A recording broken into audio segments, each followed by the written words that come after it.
আল্লাহু আকবার, আল্লাহ।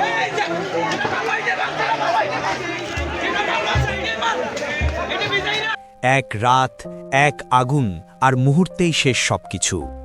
পিরোজপুরে কিভাবে পুড়ে ছাই হলো 4টি ঘর, জানলে শিউরে উঠবেন।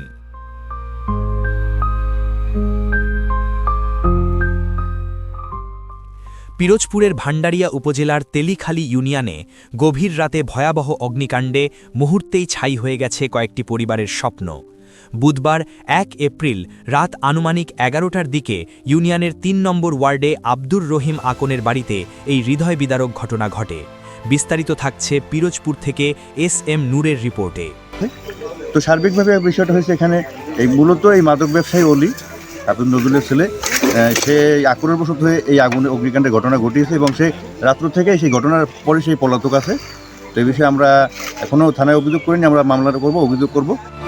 প্রত্যক্ষদর্শীদের ভাষ্য অনুযায়ী আগুন দ্রুত ছড়িয়ে পড়ে এবং কয়েক মিনিটের মধ্যেই আব্দুর রহিম আকনের বসতঘর, তার বড় ছেলে মোর্শেদ আলমের ঘর এবং রফিকুল আকনের ঘর সম্পূর্ণভাবে পুড়ে যায়।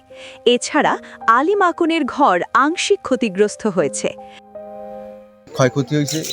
এখানে আমাদের দাদু মুরব্বীরা বসবাস করত, আল্লাহর মেহেরবানিতে তারা বেঁচে গেছে, কিন্তু টোটাল ঘর এবং সব কিছু মালামাল সহ সব ছাই হয়ে গেছে। জানা গেছে রফিকুল আকনের ঘরটি পরিত্যক্ত ছিল। ঘটনার খবর পেয়ে ফায়ার সার্ভিস কর্মীরা রাত 12:20 ঘটনাস্থলে পৌঁছালেও ততক্ষণে আগুনে সব কিছু পুড়ে ছাই হয়ে যায়। ভুক্তভোগীদের দাবি, এই অগ্নিকাণ্ডে অন্তত 15 লাখ টাকার ক্ষতিগ্রস্ত হয়েছে। প্রশাসনের তদন্তের মাধ্যমে এরা সঠিক বিচার হওয়া উচিত, এটাই এলাকাবাসীর কাম্য। আর এলাকাবাসী এসে এই পাশের ঘর সহ আমাদের প্রায় 4টা ঘর পুড়ে গেছে।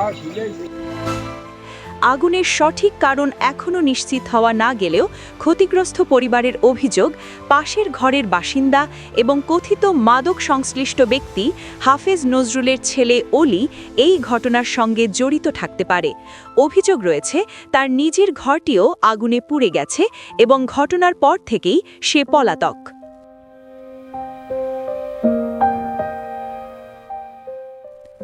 এই ছিল পিরোজপুর থেকে আমাদের আজকের প্রতিবেদন। আর এমন গুরুত্বপূর্ণ ও সত্য সংবাদ পেতে চ্যানেল RA নিউজের সাথেই থাকুন। এতক্ষণ আপনাদের সাথে ছিলাম আমি সাব্বির আরাফাত।